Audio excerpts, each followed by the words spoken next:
If you want to see your name at the beginning of all of our videos, as well as see exclusive content here on the homestead, please feel free to join our Patreon. Memberships start off at just $1 a month. And as always, thank you for your support. It's Butcher Day, so I figured this is a very appropriate question for today. In a breeding program, be that for rabbits, dogs, cats, cows, horses, there are a couple of ways you can cull. There is a soft cull, which we see a lot when it comes to cats and dogs, in that they are just removed from the breeding program and you aren't going to use them. We see soft culls in rabbits as taking them out of your breeding program for pets. Or if I have a soft cull and I'm selling it to another breeding program that might be beneficial. In theory, those are all soft culls. A hard cull, on the other hand, means to butcher out. And in the case of our farm, we use our animals for meat. So for instance, I have about 6 rabbits that I'm butchering out today, and they are all going to go into the freezer, and I'll split it up into dog food and food for the family. But 9 times out of 10, if you hear me say cull in our breeding program for the rabbits, it means we're butchering them. When it comes to dispatch methods, I prefer the cup and the broomstick method, both of which are cervical dislocation. The only reason I choose one above the other is just size and age of the rabbit. With that being said, if you're curious about what those methods are, I'm putting a video up on my YouTube today that will be live at 12 p.m. Mountain Standard Time. In the video, I'm using a stuffed animal to kind of make it easier to watch, especially since I have a lot of new people that are just trying to get into it and kind of understand the method. And a lot of videos on like YouTube are with live animals, and it's just a baby step before watching that. So again, that video will be live on my YouTube at 12 p.m. Mountain Standard Time.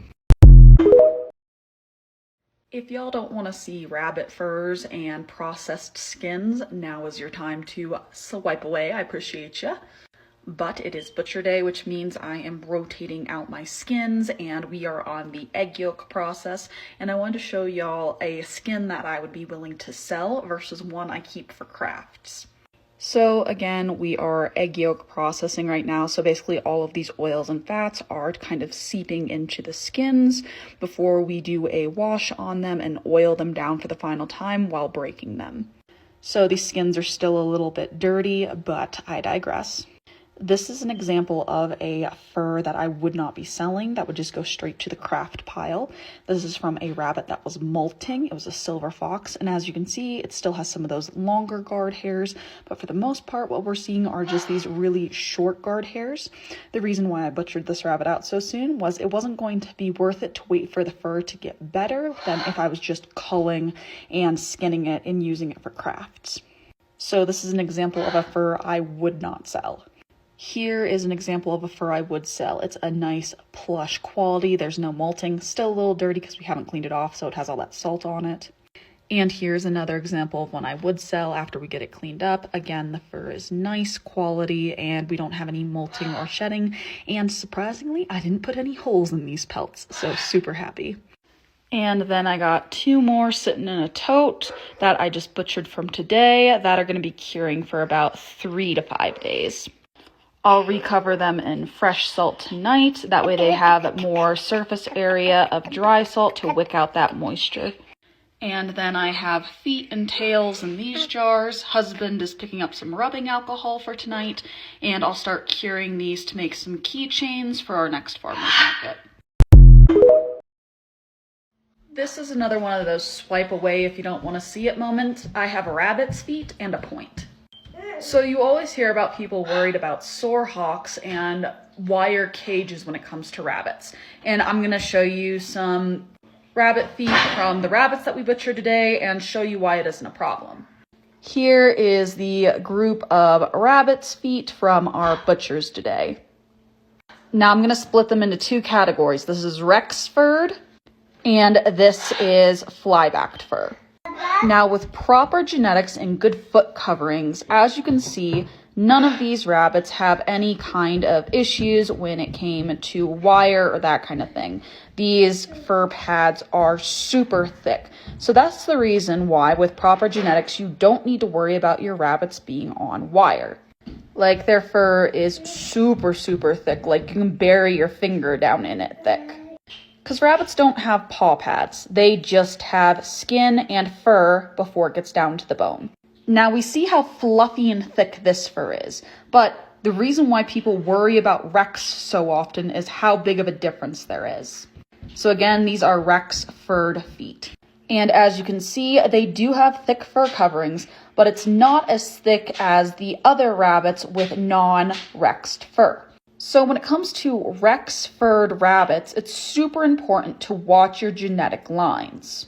I've talked about the triangle of doom when it comes to Rex kits, and it's just one of the many things you need to keep in mind when looking for keepers for your rabbit breeding program. But still, a properly furred Rex foot will still have no problems on a wire bottom cage. But this is the reason right here why you don't need to worry about properly gauged wire. It's like they're constantly wearing thick shoes or socks. I have Emma's litter in for weights, so let's talk about foot coverings and checking to see if they have good foot covering genetics when they are babies. Starting off with Mr. Spice here, if we look at the bottom of his feet, you can see they are nicely furred, no issues. But if we look at this little broken chocolate, if you look at her heels, she has that little bit of skin showing there on the heel. So if you look at the heel, there's that little triangle. Now, when they are newborn babies, this is very evident.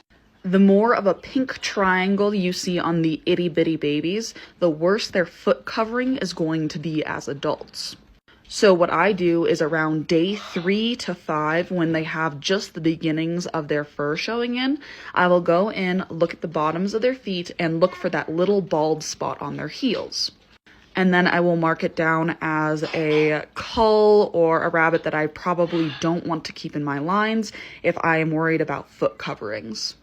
But look at the chunky babies.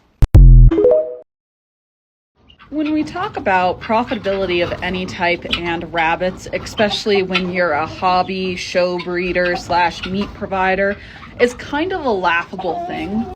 Just because your margin for profit is so small.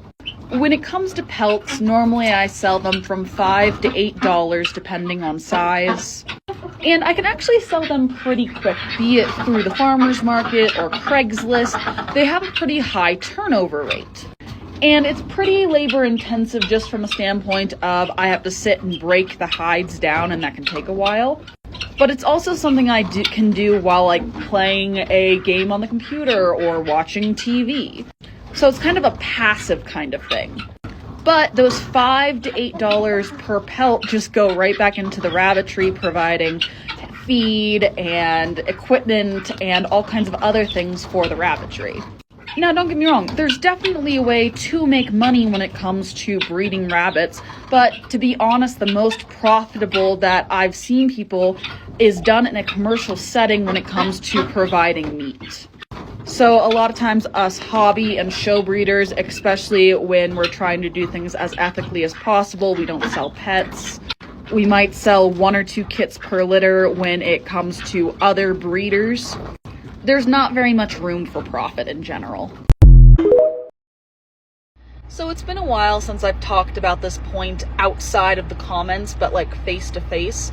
And the commenter here is 100% correct in that I do not sell pets. It's been well over a year since I've even considered the idea, and when I was selling pets, it was very rare, 9 to 12 pets within a year under contract. And I ran it like a lot of ethical breeders did, in that if anything were to happen, the animal would come back to me. And all of my pet sales had tattoos in their ear, basically saying that they were my animals. And if they ever did end up in a local shelter, they would come back to me because all of the local shelters knew of that ear tattoo tag. They still know me as a breeder, just in case somehow my breeding or show stock end up in local shelters. All of my tattoos start with the same 2 letters.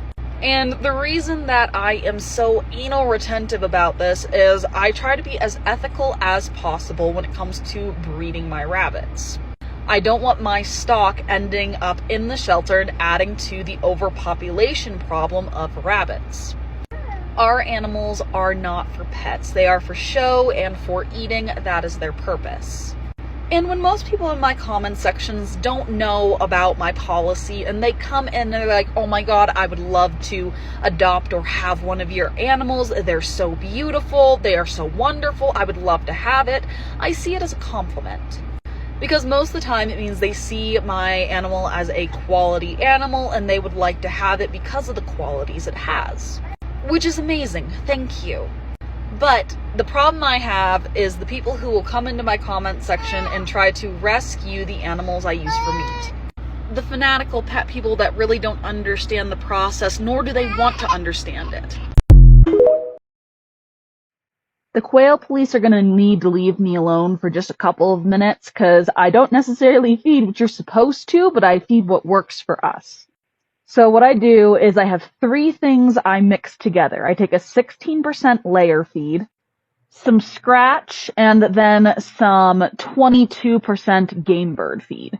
And I mix that all together. And then I ferment it for up to 3 days before feeding. This stuff's gotten a little icy, so I need to put some hot water on it just to kind of thaw it out a bit. But that's what I like to feed the quail. That's what works really well for us. And the fermenting the feed makes it last longer and kind of makes it easier for them to eat the scratch. This is also what I feed our chickens, ducks, guineas, and I think that's the only fowl I have right now. But again, this is the mixture I really like to use. So I really love these totes when it comes to kits and moms that are of a larger size. Partially because they're not as heavy as wooden boxes, but also they're super easy to sanitize. And then also they're about the perfect dimensions for a larger animal. Like 10 pounds and up, these do great. With that being said, most of my does do very well with this tote setup, including Miss Emma, who is looking for scratchies. But these totes, amazing. The only issue I have is you have to watch babies in the winter at about 2 weeks of age that they don't get stuck outside of the totes. And it has nothing to do with mom dragging them out on the wire and everything to do with them trying to get out on their own, but not being able to get back in. Which in the summer isn't that big of a deal. It's just in the winter because of how cold things are, it can be an issue. Emma is such a mouthy little doe, but she's just so cute. Oh, I love this doe. But we are sitting at about 9 degrees right now, and the babies are doing fine, and all of the other buns are doing fine. So winter has started, and I hate it. So I just did my first gender check on this litter, just as a preliminary, I'm curious kind of moment. These guys are only about 3 weeks old, so the gender fairy could come and change what I think they are. But my 2 favorites out of this litter look to be does, which makes absolutely no sense because normally when I have favorites, they are never does. So I'm very curious to see if they remain to be does as the weeks go by or if they turn into bucks. Because I really wanted Mr. Spicy Butt right there, that little Amber, to be a buck. So, I mean, if it's a doe, it wouldn't be that big of a deal, but I really wanted a buck. So we'll see how everything goes.